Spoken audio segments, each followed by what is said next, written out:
my political success scared the hell out of everybody. You know, and I intended to politicize our entire industry, and I think I did to some extent. And I'm happy about that.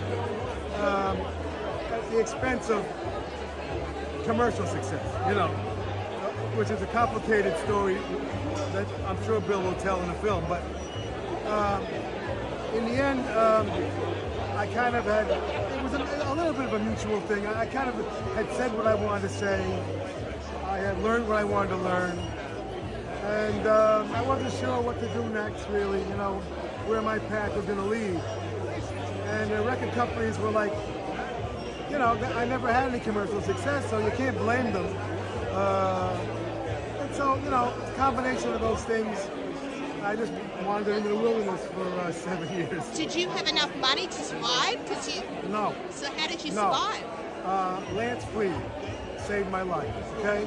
Lance Freed was the son of Alan Freed, you may have heard of. First man to popularize the term rock and roll and one of the most important DJs in history. His son was a great publisher, still is, one of the great publishers in our business.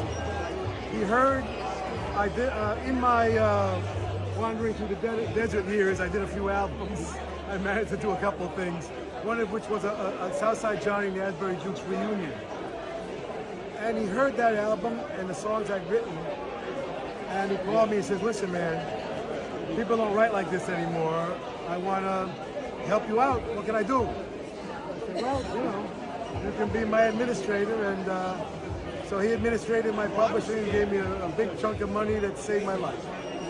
So that must have been the greatest thing when you get The Sopranos, because that would have been a nice paycheck. You must have felt financially secure. Well, yeah, that was sort of a new life, a new rebirth, really. Right. And I'm sure it's in the film, you know, yeah. Also. And that was a gift from David Chase, man, you know, to hand me a new craft, you know? Right on time, because I wasn't looking at a whole lot of choices at that point, you know? So thank you, David, you know. And you must have been so green in it. Were you like, what's a mark? What? I mean, did you have to be taught everything when you were filming, when you started filming? Because you weren't an actor before that. No, I it was the greatest acting school ever. Thanks to people like Benny Pastor over here, right over there. You like move the camera like this. See? Do you see him? Yeah. They treated me with such respect, and it didn't have to go that way.